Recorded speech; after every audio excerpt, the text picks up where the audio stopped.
Okay, so we're gonna do a little bit more practice this time on the end game. Now this will be something that you can do at home. Yesterday I showed you king and 3 pawns versus king and 3 pawns. Now it's gonna be 6 pawns. Yeah. Ha. He's gonna push his pawn up. I'm gonna make sure I get my king in the middle. Now you gotta decide which side of the board you want your king on and stick with it.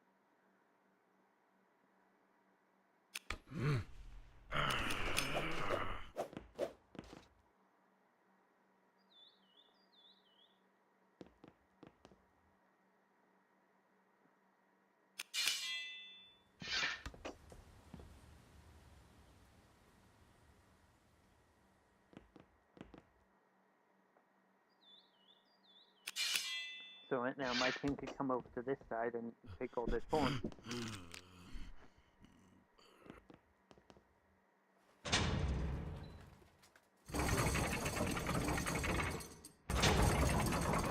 Okay, that's a slight mistake.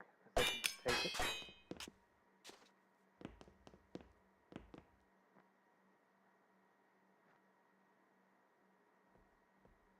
Now he brings the king up.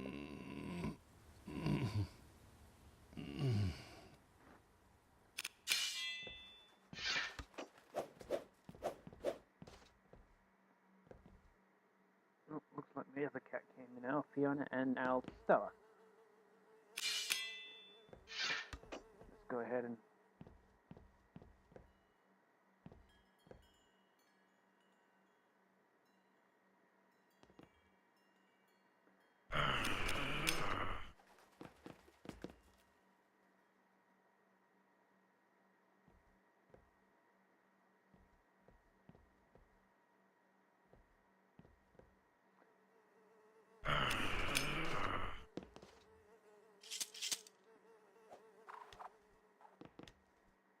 that doesn't bother me.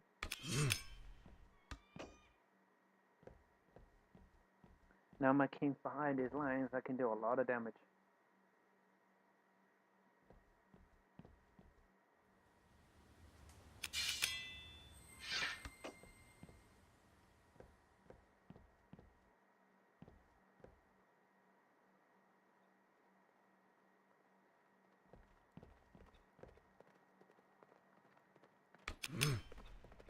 Basically, it's first to get the pawn to the end wins.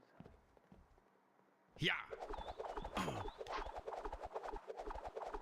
Ha.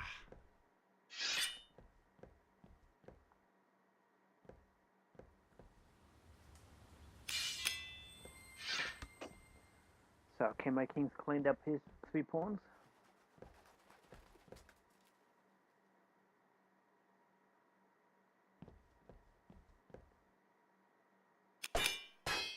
Okay, now I won. He can't get back in time.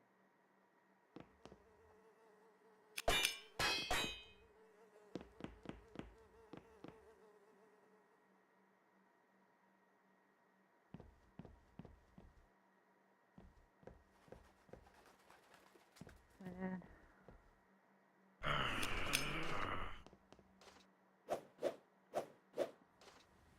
okay, so you can see I've won clearly. This is something that you can practice at home and get better at your end games. Now,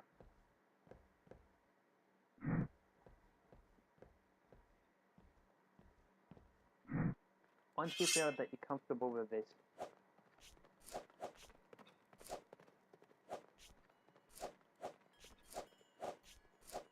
and this will help you. This will help you get better at the end game too. Practice is all you need to practice a lot of.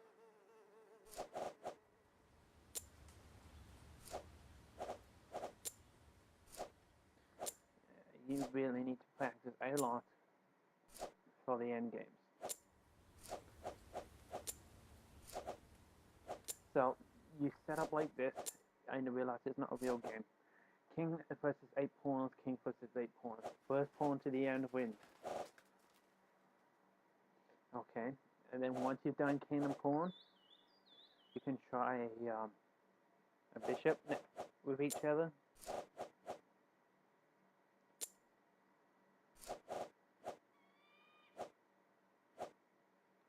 King and bishop, and 8 pawns. This is king and bishop and 8 pawns. Normally you should have them on the same color, the bishops. It's up to you if you want to try opposite. It should be a draw every time, but...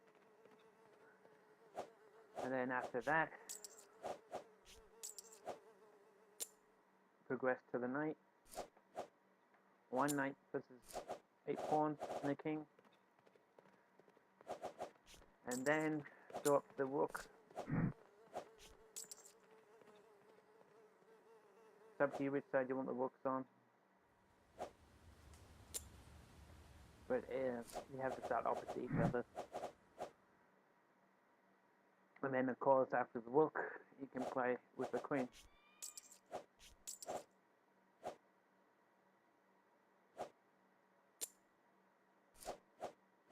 King and queen and 8 pawns versus king and queen against 8 pawns. First one to get a pawn to the end wins.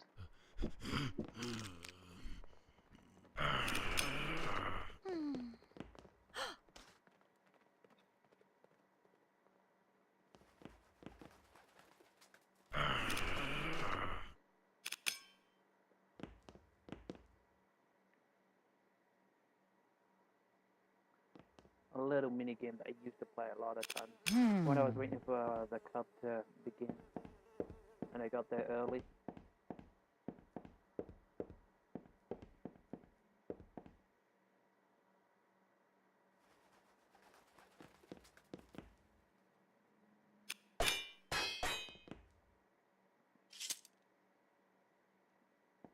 Yeah.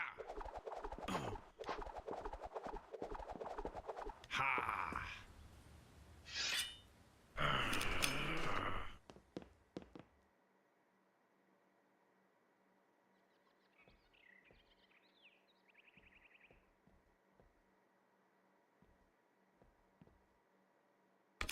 And should both of you get both of the pawns before you get to the end, it's considered a draw, no matter if you can checkmate them or not. Because normally you would just take queens in the end anyway.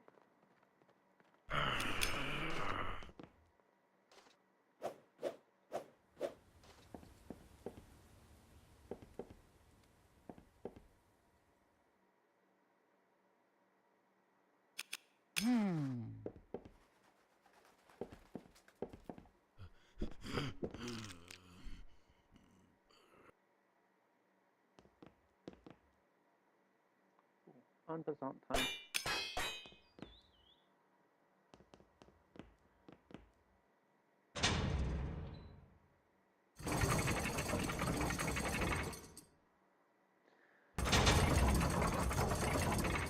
Well, that's just a quick view of a mini game that you can play.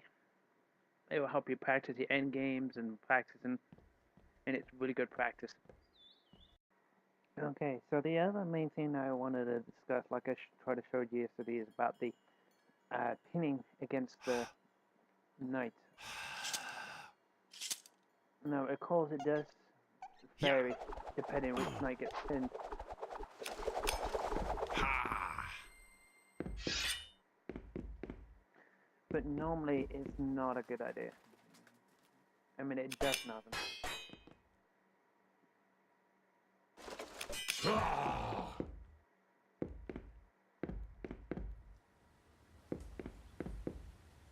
Now,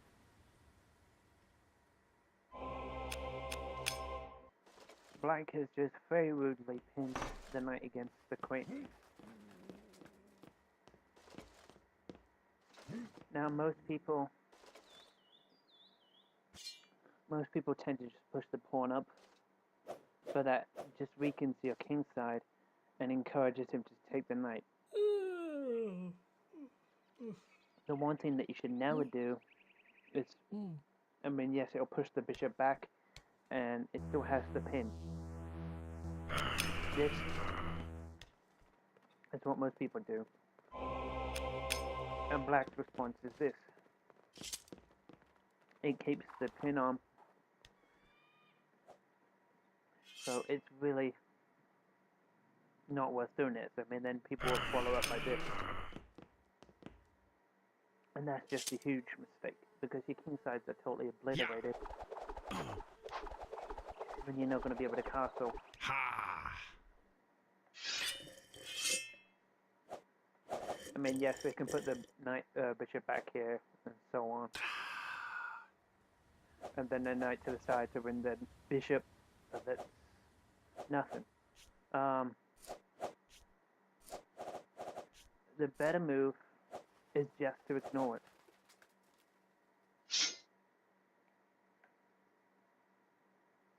Okay, it's black to move.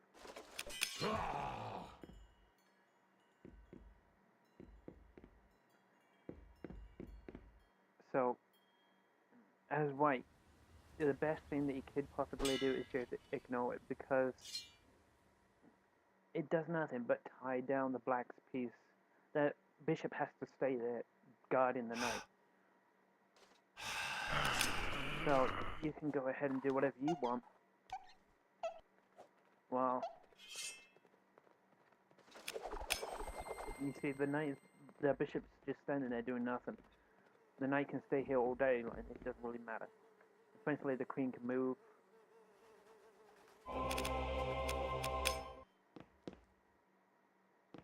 Now I could have put my own pin on his own queen, but again, no point. You're better off developing your own side than you are.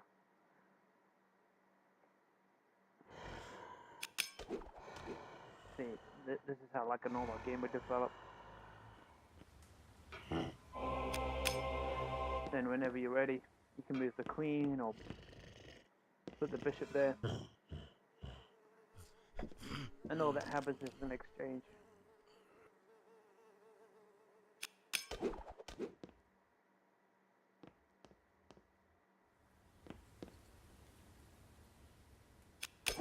And black's gained nothing out of it. He had a pin that knight couldn't move. But now that's off. The bishops are out in the middle. White can still castle. So there was really no point.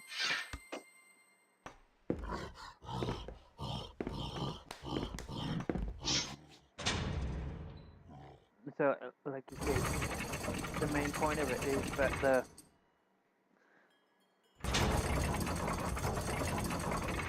the pin was to stop the knight from moving, but that doesn't bother White anyway. He was quite able to do his own game despite the pin being there. And all it does is tie down the bishop from being moved. Again, you could just swap the knights off, but the queen would be out there instead of the bishop. It does nothing. So,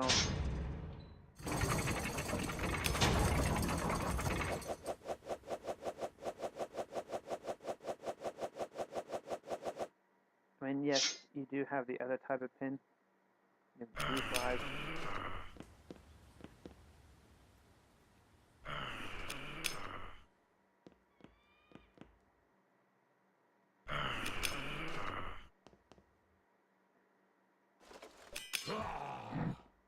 And it's the same no matter what color you are.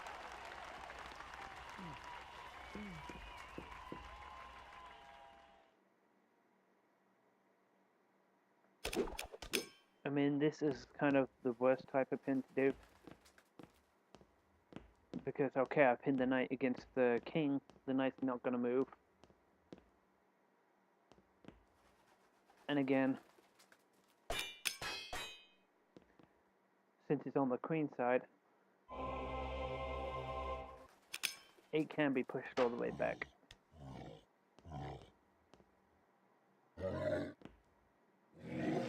And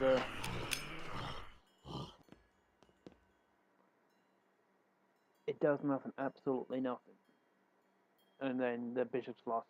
It goes here.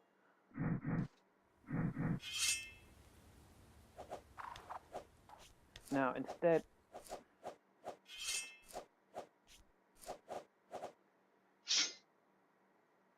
when the pawn comes up,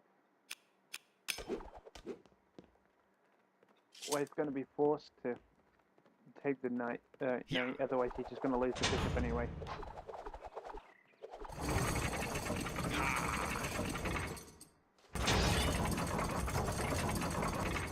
And absolutely, at the most, all you're down for to black is double up his pawns. So although it's very tempting to go push your bishops out to pin the knights against the king or queen, it's an absolute waste. White now has no attack. Get rid of the sound.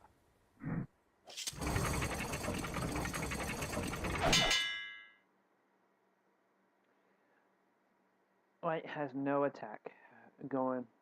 He threw away a bishop. Black's got an isolated pawn and doubled up pawns, but there's nothing for white to take advantage with. So that is something to consider. You don't want to. That is something that you don't want to do.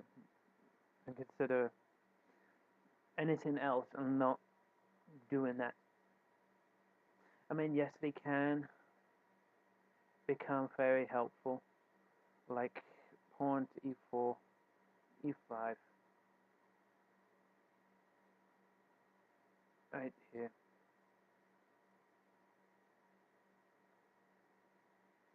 Knight to here.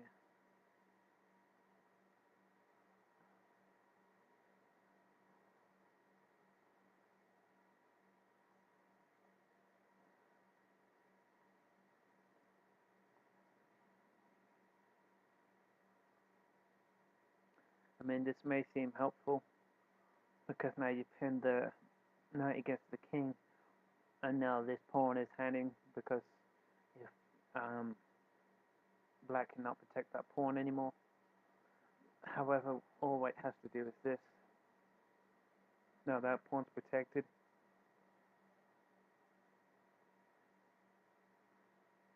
But if you do that, pawn can take, and then you got trouble with the knight. So you know what? The other alternative is just bring the queen up to d3, and then protects the pawn all around.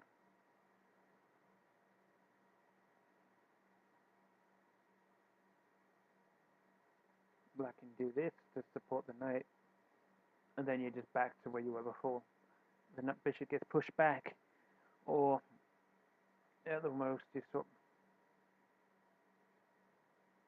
or at the most you swap.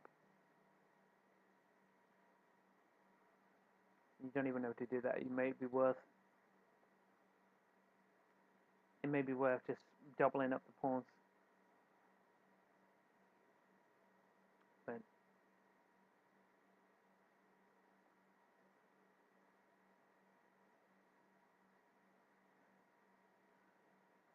because if you take with the queen, knight comes here and attacks the queen, and you're in sorts of trouble.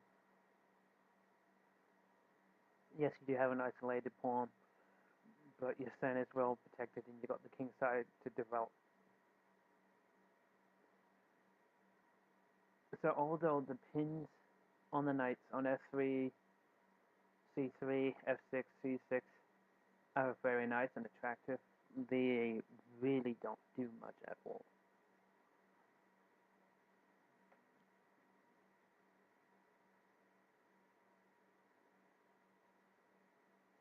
Okay, so I want to show you an opening now.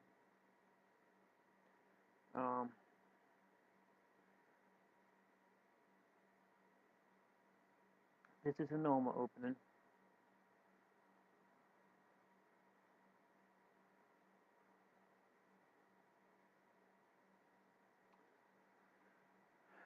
And if you're stuck on an opening to play, openings are important. This is one opening you can do.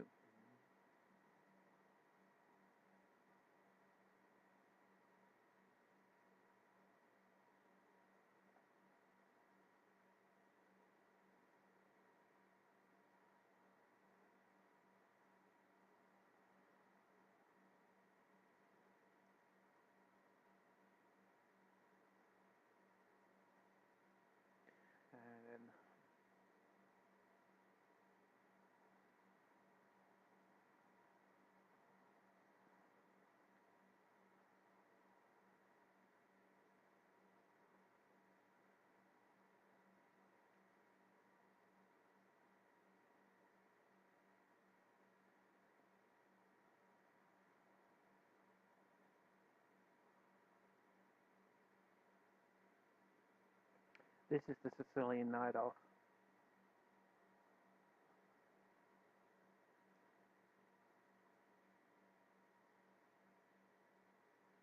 This is the end of the opening. Then you come in towards the middle again. Well, this is called the Sicilian Night Off. Garry Kasparov played this a lot. He's known for it. Probably why I'm showing you, because I followed his career.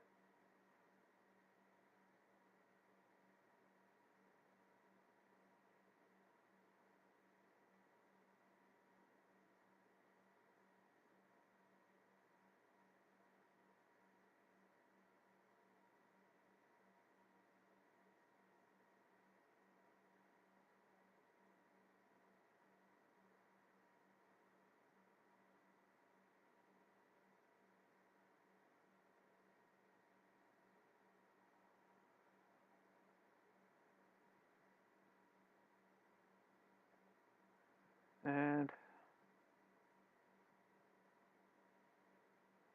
this is one of the basic games that I know he played against Nigel Short. And remind you, this is from like 1996, but I still remember it.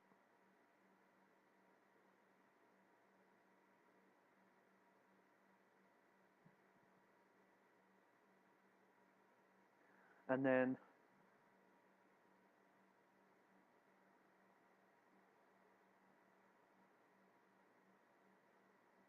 Fisher out. Kasparov had weight on this one.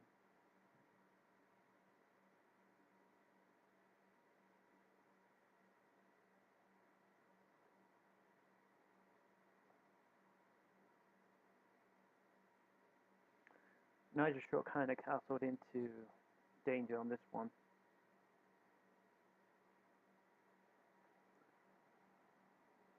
Kasparov castled queenside.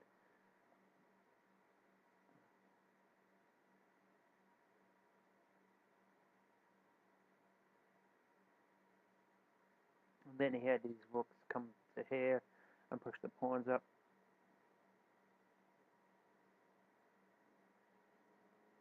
And this had a lot of people on 10 hooks. This one, it finally ended in a draw, but Kasparov could have won and should have won. But anyway, that's the Sicilian Night Off opening, and that shows you how to progress into the middle game.